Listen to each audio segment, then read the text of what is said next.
What's up, everybody, and welcome to another edition of Healing. I am your host, Spry Lee Scott, co-founder of Medicine4Melanin, and we are excited, as always, to have y'all here with us. Thank you all for joining us. If you are new to this channel, please like, share, and don't forget to subscribe to us so you will be so we can keep you abreast of what's going on, all the conversations coming up, and other events happening with Medicine4Melanin. Also, if you are on Facebook, make sure you share this as well live. Had the people come in the room, join us, listen to the conversation. And then finally, if you want to skip all the steps, just go straight to Medicine4Melanin. That's medicine, the number 4melanin.com, and join the community there. Subscribe to our newsletter, and we will. But I, again, am excited, as I say every week, about our guest tonight. He and I'll tell you the story about how I came to find him when I bring him in. But with no further ado, let's bring him in. Our guest, Houiea LOVE. What's up? What's up? How you doing? Great, man. How are you? I'm very peaceful. Oh, dope. So let me tell you how I manifested you to be a part. I always love to hear the story. Yeah, so we had our guests lined up, and just some things happened where one slot in this is a 10-part series, and so one of the slots was not filled, and I said, yo, I want a black male astrologer. And so on our board, we have all our guests. I'll show you. We got this board with all the guests lined up, and I just wrote it. I was like, yo, black male astrologer. Okay, I'm talking about astrology today. And, okay. So say that again. I said, okay, I'm talking about astrology today. No. So anyway, so I was talking to another friend who ended up not being able to do it. And I said, all right, you know what? I'm letting go. I'm not interested. I'm just gonna let it happen. And then I just came across your page, and you were breaking down, I don't know, Capricorn was in Venus or whatever. And so you were breaking it down. I was like, all right, this is it. Because if it came this fast and this easy, then this is it. And that's what I'm about. Especially when I make connections. That again? I said that's what I'm about, especially when I make connections, like a nice flow, right. And so what I said, I was like, look, you know, yeah, and you're the first guest probably that I have spoken to. We literally met maybe 5 minutes before, and we didn't even get a chance to talk because Mercury is in hangover. Doing something with technology, but we worked it out. So thank you for being here. Thanks for having me. And so I want to start. Can we just start with Mercury? Because we just came out of Mercury retrograde, and tomorrow we are going to have a full moon. Yeah. What does all of this mean?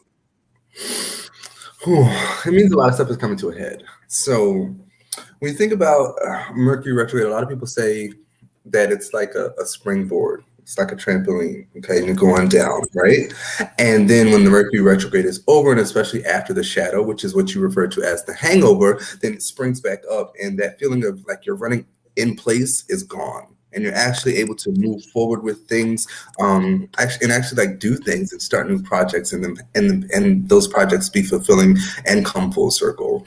And so with this full moon, what folks can be feeling like is as if a lot of stuff is finally coming to a head this weekend because Mercury is no longer retrograde. Things are now in full motion. So some of the things that you may have set intentions for during the new moon and all that kind of stuff, it may have felt like you were trying to get to it, you were trying to do it. And now we could be in almost a bit of like an explosive energy where things are almost volcanically happening because Mercury is out of retrograde, things are moving forward. And the full moon energy has us feeling like things are coming to a head. This is what is with an intensity. Okay. All right. Cool. So A lot of emotional stuff as well, because like we are as well in Cancer now. So like you may be feeling things deeper in your heart right now, especially with like, with the sun moving into Cancer. If I'm transparent, that explains a lot for me, because that's what has been coming up. A lot of just some past life, not past life, but childhood stuff coming up. And we're gonna have a guest on in a couple of weeks that talks about like healing your childhood traumas and things like that. How you do it? And those are some of the things that just came up. But let's start with you. So, looking at your page, I was, going through, and like I said, you're the first guest that I didn't have a full conversation, or even like was fully familiar with you before we actually. So I was just going through your page, and you seem to have this like larger than life personality. Yeah, is that something that has always been here, or was this something that you had to go into? Yeah, it's always been here. For me, it's like am I deciding to show it or share? That's the kind of energy. It's definitely always been here. I always say that our personality and how we're shaped and molded and loved and all that kind of stuff, it starts in the home. And my parents, they were very intentional about like making sure I had a lot of self-worth and like value, and was aware of my talents and things that have been passed down to me in my bloodline and my lineage and things of that nature. So is that the same? Is that where you also got your start as far as like your healing journey? Were they very open to you coming into this new space? Well, it was different. Growing up, we were very spiritual.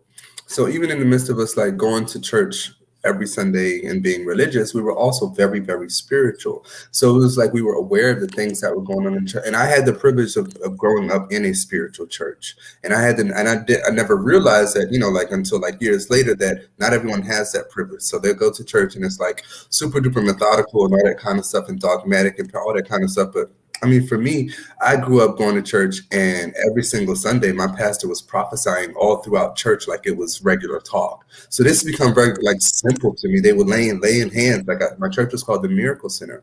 So I began to I comprehended spirituality and religion through that lens, in addition to that, it's like we experienced that at home, because we were very spiritual people, like spiritually, like practicing, like laying of the hands if there's a sickness or something like that, as well as like prayer and like cultivating the spiritual connection, the relationship with the Creator. So it all started at home, definitely. Yeah. And I find that, and this is my own experience, but I do find that a lot of people who have that balance of spirituality, even if you grow up in religion, because I grew up in the church as well, and but also being exposed to spirituality. And I find that people who are then seem to be more open to other belief systems, practices, religions, things like that. Do you think that played a part as well? What I'll say is like the people that are like that, it's like you had to be open to something, because otherwise, how would you have gotten out of religion? Right. So it's like that's just kind of, that's you. That openness is you. It's on the individual. So what's the difference for you? What's the difference between religion and spirituality? Religion is often tied to tradition, ritualistic things, practices, principles, things that a group of people agree on and say this is the way that things are, and this is the way. Spirituality, there are no rules. It just is. Which is why it's always important that you ask a person, like, oh, they say they're spiritual, like what kind, like what you into, like how do you practice and what do you do and things of that nature, because it's just very abstract. It's all spiritual. Whereas, okay, here's a good example. So the Isheshe religion is where we practice Ifa, the system of divination, where you will also find the Orishas, okay? Now, spirituality is Eshu and Yemoja coming to speak to some random person in their dreams, okay? Telling them something that they need to know. Maybe they got a lineage in it, maybe it's in their bloodline. They're it's just random, but they needed that message. Religion says you must go to a babalao to do this and this and this, and to get to actually make sacrifice and like actually honor these deities and like speak to them and work with them respectfully. Does that make sense? Mm-hmm. Because this is something that happens especially commonly, like folks will see an Orisha in their dream and stuff like that. And it's spirituality. It's like an openness. Like the Orishas, it's like they're Orishas. Like what they're gonna do? Like stop to say, hey, like they are who they are. You know, they're gonna do what they want to do. But like the respect for the tradition that has survived through colonialism, past colonialism, that is like that's what's needed. Because that's like respect to the religion, the practice, okay? It's like the construct that has survived over thousands of years because of what was set in stone and the foundation upon which it lays. And we're going to have to get you back to talk about that because that's a whole show. And actually, I have someone else that I can recommend. My Babalao would actually be way better at this, and he's just as eloquent as me. It's just as eloquent.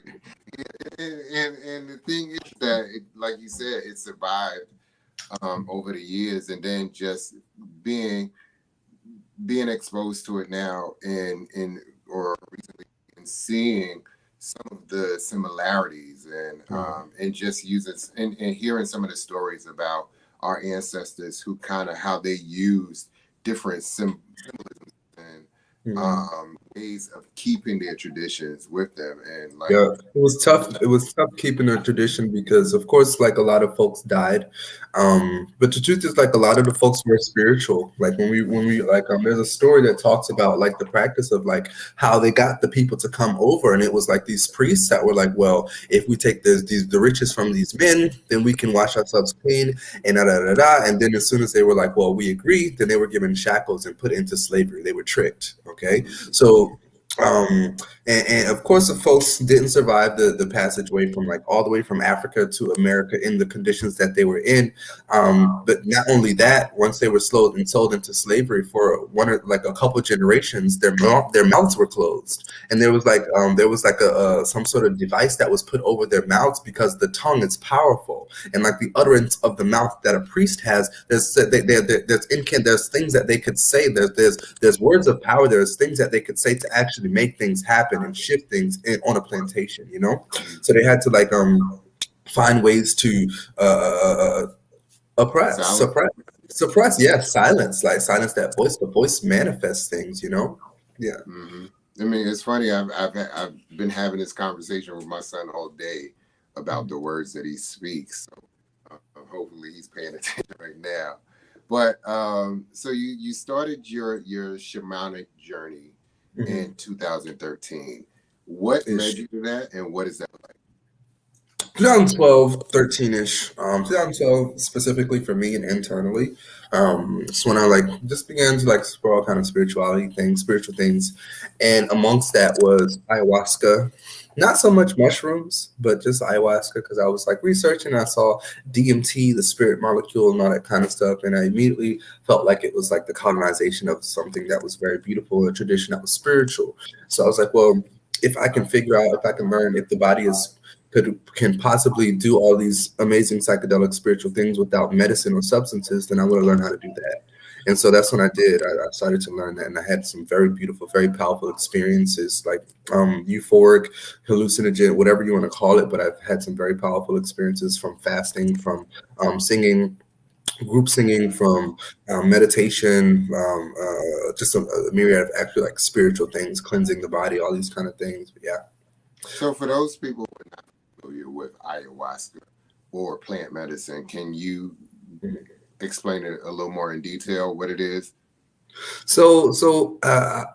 Okay, cool. I'll use the story of shrooms. So everybody know about magic mushrooms, right? Most people don't know that there are indigenous cultures that actually work with magic mushrooms as a spiritual tool in sacred ceremony. Okay, there are also other indigenous cultures that use other plants like ayahuasca, which is the combination of two different plants together. okay, come out mixed together in a tea that is brewed and then ingested, and that is ayahuasca. And so the science behind it, or can I even say like the colonization of it, is breaking apart ayahuasca and finding that DMT is the active ingredient that causes these things in ayahuasca, and then extracting that molecule, and then turning that into a drug that people then smoke. It's not nearly like the experience is different, but that's. So that's ayahuasca. And what are the benefits of it? Because we're talking about our healing journey. So how do we use plant medicine to heal our cells, our bodies, our lives? So the physiology behind it heals the body. One, like the chemical properties, it does have nutrients, okay? So it is going to nourish you. If you were to eat this and drink this, ingest this, it's going to nourish you. The next part about it is that there's a spirit attached to the plant. That's grandmother, okay? She's the one who communicates and everything. And so she's a healer, okay? She's like a healing ancestor who's been healing folks for thousands of years. So there are things that are going on in our lives, spiritually, emotionally, mentally, physically, and every other aspect of our lives, community, socially, career-wise, financially, romance, all that kind of stuff. She has access to all that stuff, and she knows how to bring it up in a way that we can face it and heal, okay? One of the common things that does happen is purging. Okay, so we purge in a multitude of different ways. Crying. Most people actually throw up during ayahuasca ceremonies because that's just how it is. But like when you do throw up, it's a spiritual thing. You don't feel like, I feel nauseous. You do feel nauseous, but you also, like, as you're feeling nauseous, you feel in your mind and like, or even in the visions that you're having, you know that you're struggling with something. Okay, like, so whatever's coming up for you, your body is like manifesting that what's the word, that battle, that struggle that you're actually having with that topic. And if you struggle with it enough and you fight with it, and if your ego fights with it enough, then you're gonna throw up. You're gonna purge it out of you. Now it's out of you. You're not fighting with it no more. You're not nauseous no more. You good? Yeah. It's like your emotions showing up physically, and your body getting rid of these emotions or whatever, these traumas. I would say more so the trauma itself, because the emotions that we have to it are based on how we choose to interpret it. Does that make sense? Like things can come up in our lives and we don't have to have any emotional charge to it. But it's more so like things come up and then it gets out, yeah. So it's the traumas that the body is getting. The trauma show up physically. Which Definitely. I mean, when we look at like sicknesses and disease, it's all parts. It's all traumas that show up. 100%. And so the body is getting rid of these traumas. Mm-hmm. And one of the things that I looked at it as too, is that it gives you an opportunity, and this is with anything, we clear this energy in order to bring in these energies. In order to do what? In order to bring in these new energies, because if it's basically like if you got a cup and it's full all the way, when you pour more stuff in, it's not going to have any room, and so you got to like dump some of the stuff out and be more intentional about the stuff that you're bringing in. And you could tell me what's wrong with that. We have more than a physical diet. Sometimes our diet's mental, emotional, and all that kind of stuff. And we do have to be mindful of our regulation of our give and take, especially in relationships. That seems draining, Mm. All right, cool. So, what are some other forms of healing that you work with? The Akashic Records. It's pretty awesome. Yeah, so the Akashic Records is a dimension of information that we all have access to serve the highest good of all involved and heal ourselves. So within that, we can explore our past lives. We can explore who we were on different planets. We can explore all of our trauma. It's a record of everything that exists across space and time, and we can use that to heal ourselves. It's pretty awesome. And what are some of the specific ways that we could use, like going back in our in past lives to understand or get a better understanding of who we are today? So while you're in the records, exploring your past life to see what happened, as it pertains to some of the things that you do now. So all of our past lives, we've experienced them in the past. So we have remnants of that stuff in our present day, because the soul has a memory. and and that memory is tied to all of our different lifetimes and our experiences, just like the soul's purpose. The overall soul has an overarching purpose, and each and every lifetime we get to experience a lifetime or like a piece of that purpose, and that life purpose is likened to or has something to do with that soul's purpose. Does that make sense? And so even like discovering all these things about yourself, these are very healing things to find about yourself, because once you know this, you're gonna be changed forever. Like once you realize that, oh, I'm supposed to do this and this and this in this lifetime, it's always going to stick with you.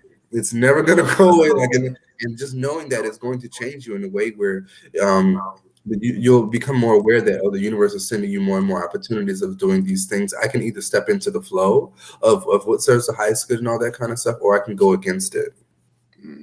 So going back and looking at past lives, we kind of also get an opportunity to see like what the pattern is in a sense, and like and what is being presented to us to become ourselves.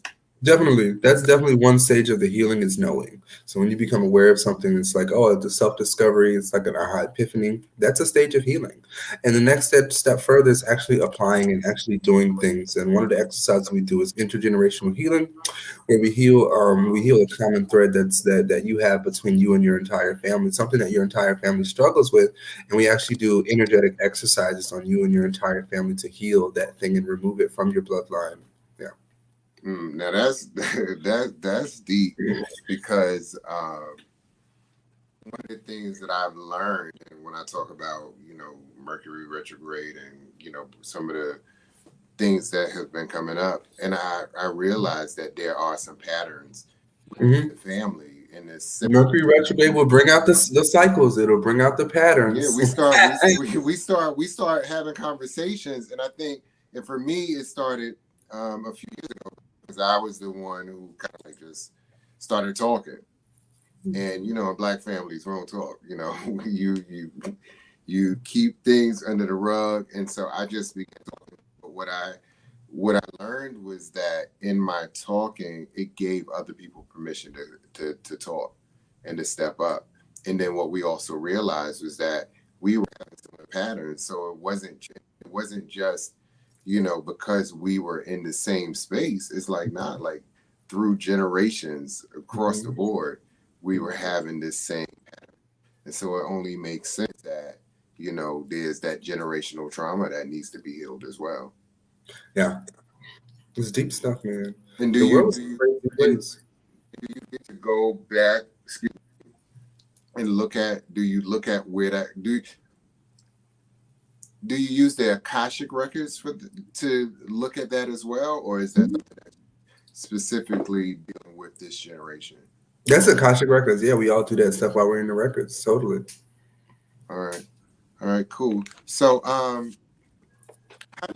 how do you, if someone was going out and looking for a healer, right? What are some of the things that we would look for, and like, because you don't just Google healer and go to a healer.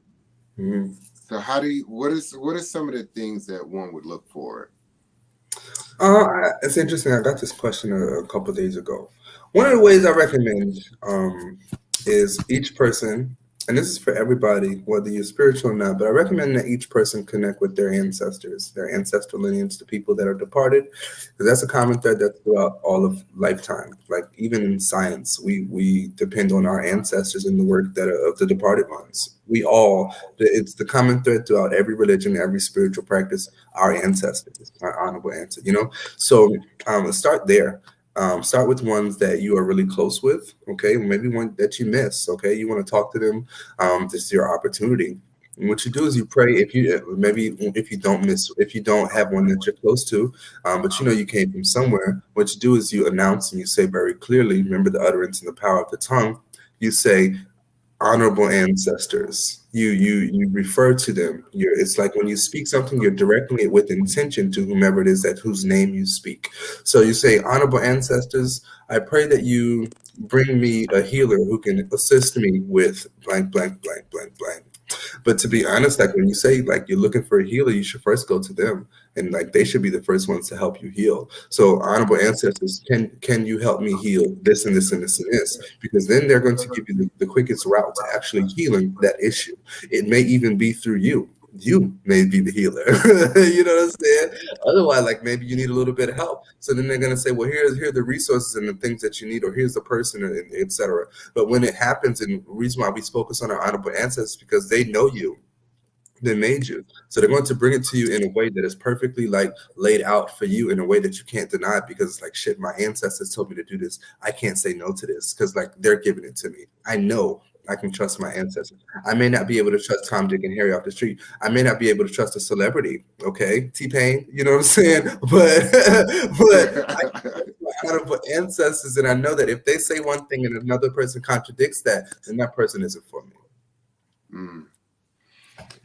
Oh, all right. So I gotta talk to my ancestors. Yep. But it's so simple. Like, yeah, so simple. And I mean, and that makes so much sense, because even with our ancestors, they also, if we look at the Akashic records, and as they have moved on from this world, and they are, in the spirit world, they have a greater understanding, and so they know what they've already been through. So even before we go to them, they already know what's happening and what's going on with us. So they already got their list waiting for us. What are some of the you talked about finding or listening to what the person says, and if it goes against what your ancestors say, then that's not the person for you. But what are some of the other do's and don'ts that you would want to look for? Because like I've gotten a couple of messages, the DMs, saying, hey, I got this spiritual message for you, and I know like block, delete. But what are some of the other do's and don'ts, would you say? I like to look for congruence. Is this person's echoing the voices and the messages of my ancestors? Because that's how you know that's tribe. It's like, oh, I just got that, or I just thought about this, or I just thought it, or I just got this message and I was meditating, and the person says it. Your ancestors are drawing you to those people. It's important to find healers that work that look like you.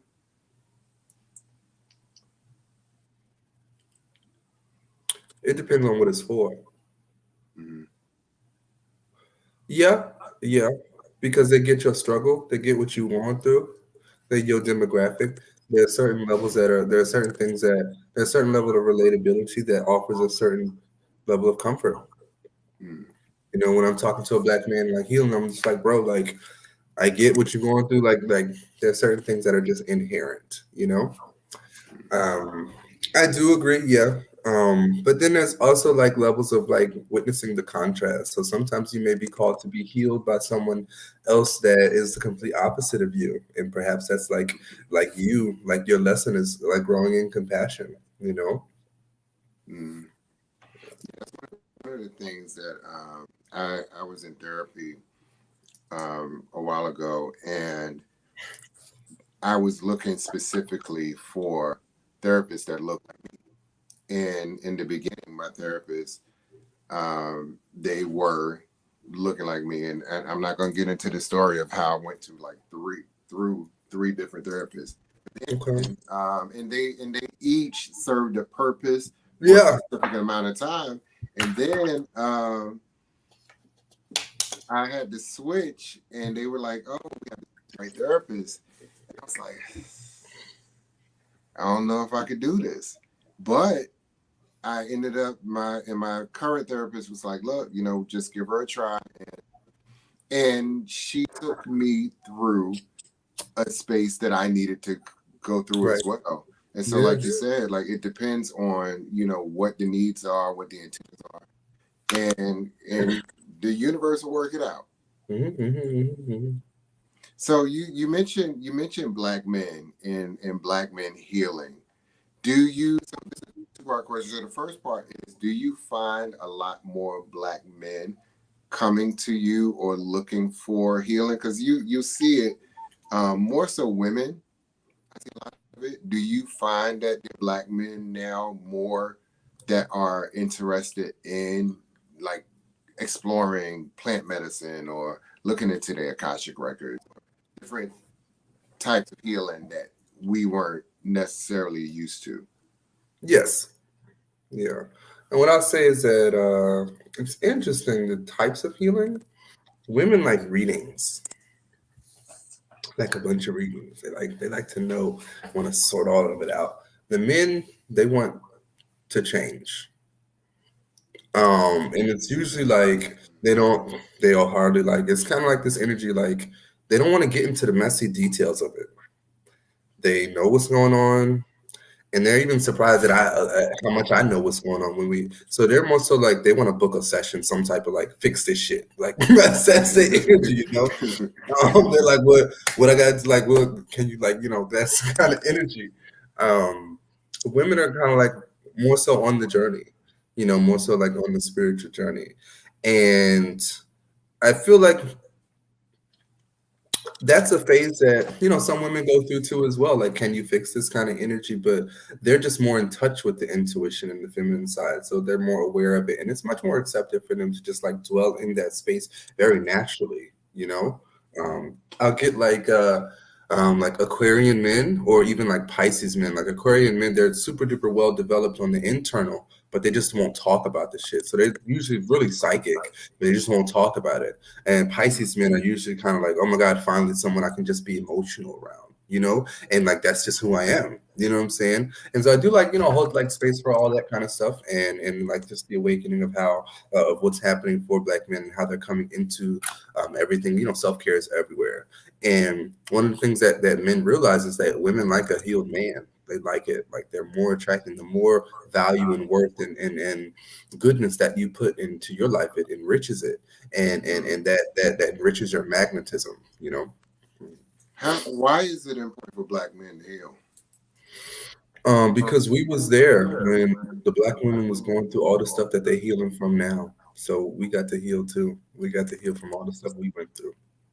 Right, and it's kind of like leading by example, but also balance. Like that's another thing that I go through with like women clients. They're tired. They're tired of men that they have to labor for emotionally and spiritually. They're tired. They're literally like because most men they're just like, oh, I need a queen, an empress that's gonna do da da da da da da da for me. And then like the whole time, like you need to learn how to do that stuff for yourself. Like what if you know how to do it for yourself, she know how to do it for herself, and y'all can both do it together. And then it's like y'all both at 100%. Otherwise, it's like you weighing her down when you guys, you know what I'm saying? Like, and yeah, it's just not, you know. And it's like, and it can happen regardless. However, it's when you're doing it together, it goes by a little bit faster.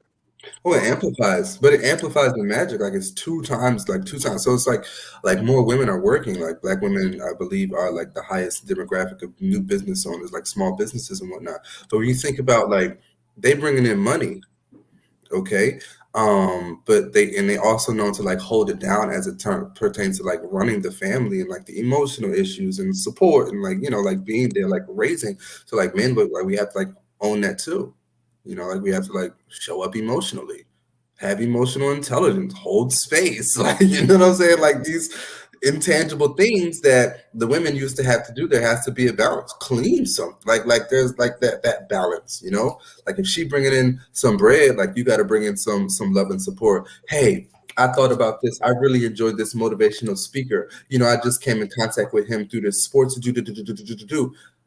Check this out.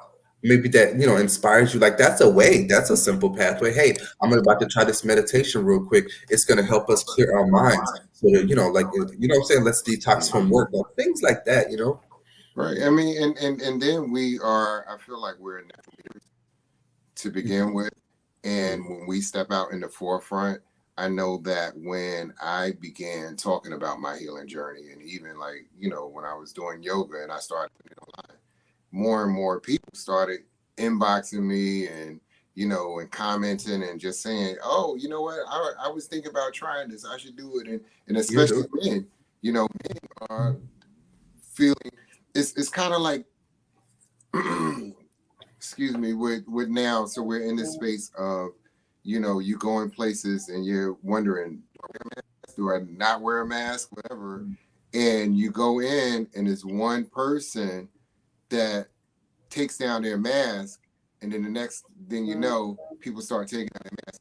So everybody, it's almost like you're giving other people permission to do something that's natural. And so the same thing with the healing, it's like when you start healing and you do it out loud, you're giving the people in your home, in your environment, your tribe, in your community to heal themselves as well.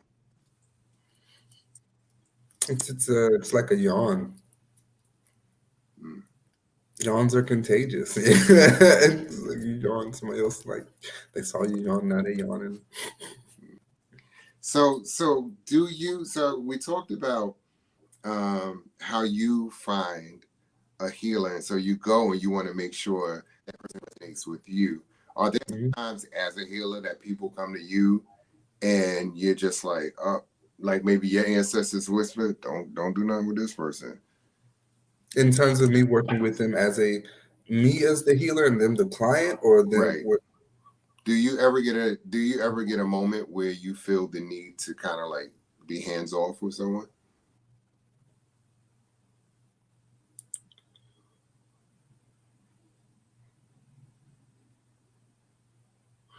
There's instances when there's like a due process, like a way of due process in order for things to be remedied.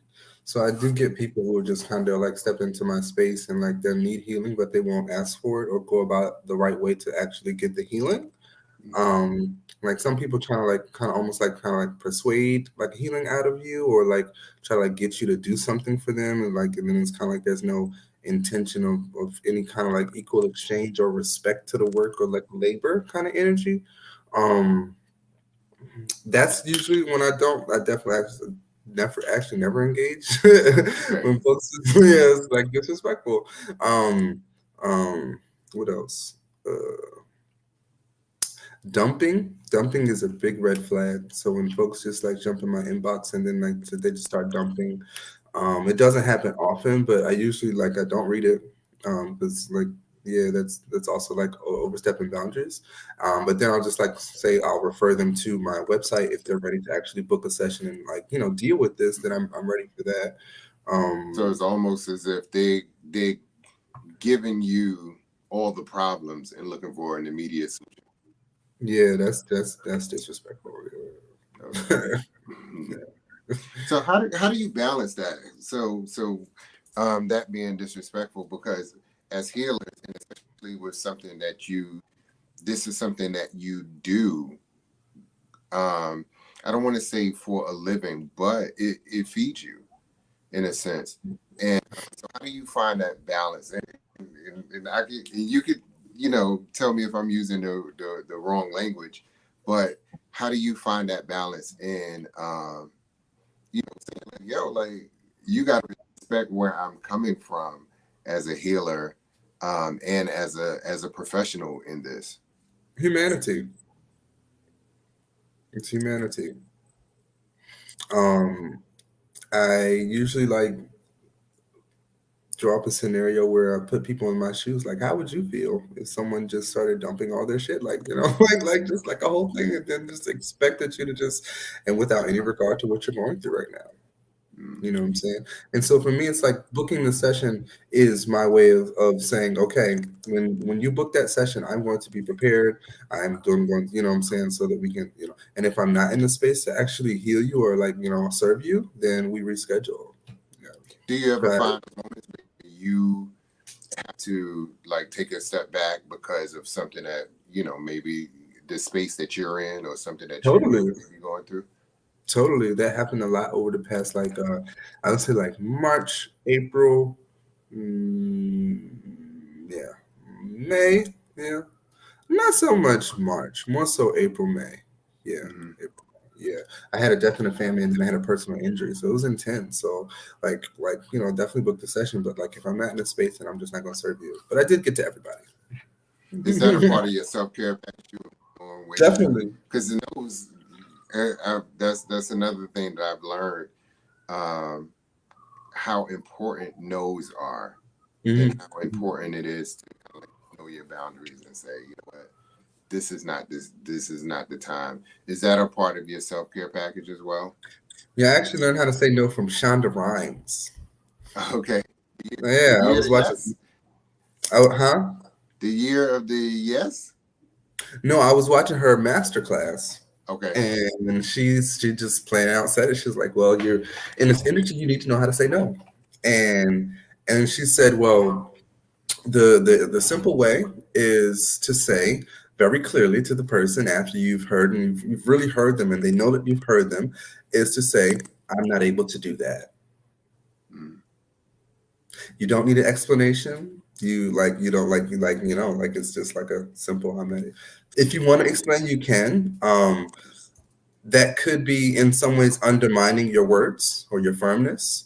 But it's just like sometimes it's just like I'm not able to do that. It could also be polite with consideration. Say, hey, I'm not able to do that right now. Or da da da da da. But even when you put that like right now at me, it's kind of like a well maybe Come at back another later. right. So it's Back. like if you say I'm not able to do that, and you just leave it at that, and you just move forward. It's like life is good. Yeah. I'm writing that down. I'm not able to. I like to provide alternatives. That's like keeping on the lighter now. I'm not able to do that. How about, which is like something, flexibility, Mm. So I'd usually explain though. Say that again. I usually explain though. Yeah. I've seen this space where, you hear a lot of, oh, you have to protect your energy or be careful around the people that you invite into your circle, things like that. And when you're dealing with a space when you're dealing with healing others, you're essentially dealing with all sorts of energies, different types of energies. Well, who needs healing the most? Say that again. Who needs healing the most? Exactly. And so how do you do you feel the need to quote unquote protect your energy? Yeah. And how do you do that? And then how do you release some of that energy as well? A lot of it is preparation. So you go into battle with armor, so like I do recalibrate my auric field using like meditations and things of that nature. So it's like certain things are permitted. That's one way. A lot of prayers as well. Also like protective rituals within my practice of Ifa. That's also like layers of things of that nature. But also discernment and like being honest with reflection. So if I'm seeing things and I'm not actually sitting to reflect on like what I'm seeing and whatnot and being aware of it, awareness is the biggest thing, awareness and then being honest about what you're seeing and whatnot. So that because at the end of the day, you decide what you allow or not. It's you decide what you deem worthy of protection or not. Okay, so like there's a lot of like internal dialogue and awareness and being honest and choosing to be protected or not based on your well-being. So where did all of this come from though, Houiea? Because it's you seem fairly young in this lifetime. How old do I look? A lot of people. How old do I look? Not 30. Okay. Yet. Like 20s, like mid 20s. Yeah, some around there. A lot of people give me that. I am. But black, black don't crack. So yeah, I am 30. I am 30. So a lot of this came from like I just got done my 20s. So when you hear of shamans in the past, and I'm not gonna say you, but I speak for myself, when I hear shamans in the past, or you hear of these wise souls, a lot of times you see these old men with gray beards, old women, whatever. And I've seen a lot lately of a lot of young people with these kind of like old souls coming. Do you think is that on purpose in the universe with everything that's happening? Do you think that old shaman, like, was he always old? And so, like in indigenous cultures, it's actually a thing for people who are chosen of this work to start very young. And so what we're experiencing in the collective consciousness, if I can speak to what you're asking, is a resurgence of these old souls coming back for a very pivotal time in human history. We got work to do. So, and what are some of the things do you feel that, what are the work that you talk about? What are some of the things that you feel are like at the top of that list? On the whole, the restructuring of society. Yeah. And this, that starts with the people, you know, like you restructure society, like you heal the people, then society fixes itself. So it's more like, you know, the work itself is inner as opposed to like trying to go and break down these systems of oppression and things like that. It's like we got to work on ourselves. It's both, actually. Okay. Because when we do work on ourselves, we actually realize, that's when we actually see like, hey, that's not fair. That should be dismantled. Because if we don't ever work on ourselves, then we don't have the awareness to know which should be, what is outdated, you know? All right. We got a game that we play, the word association game. Yeah. Okay, wait, can I go to the bathroom first? Let me go to the bathroom. Sure. I've been drinking all this water. So right now, guys, we are talking to Houiea, multidimensional healing artist. And when he comes back, we are going to do this word association. And then we are going to wrap. But again, please make sure y'all go and follow him at Houiea, Houiea. So make sure y'all go and follow him on Instagram, and make sure y'all join the community here at Medicine4Melanin as well. So he is back. Thank you again. So let's go. We're gonna play this game of word association, and you just let me know what comes to mind when you hear these words and phrases. All right. So this one is healer. Me.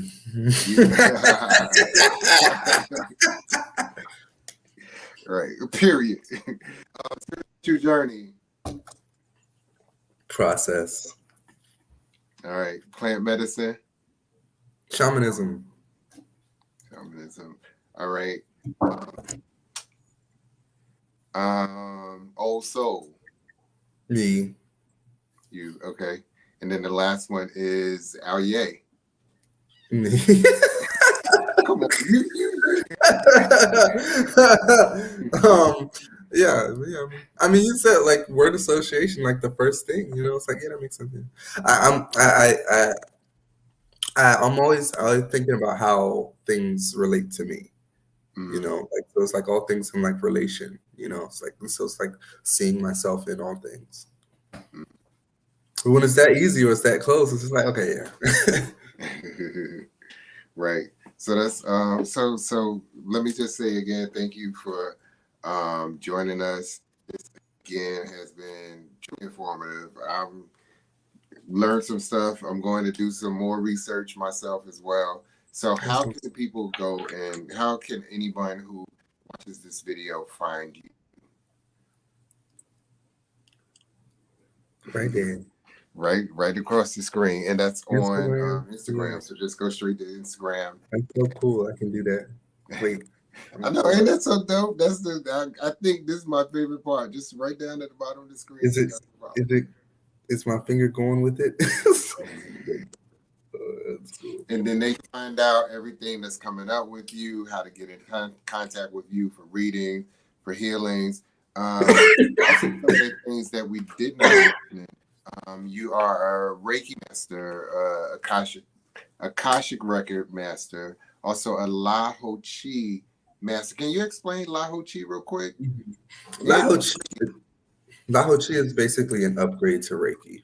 Okay, so Reiki, there's a certain process of channeling the energy from the universe through the vessel, through the heart, and then through the arms. Houiea is like we're merging with the heart of God, okay, to bring that vibration to certain parts of the experience. It's pretty awesome. All right. So thank you again for joining us. And y'all make sure y'all go ahead and follow him. And then also, if you are tuning in for the first time, make sure y'all go down bottom of the screen and check out Medicine for Melanin at medicine4melanin.com and join the community. So Houiea, excuse me. Thank you again for joining us here, and peace out, everybody. Wow.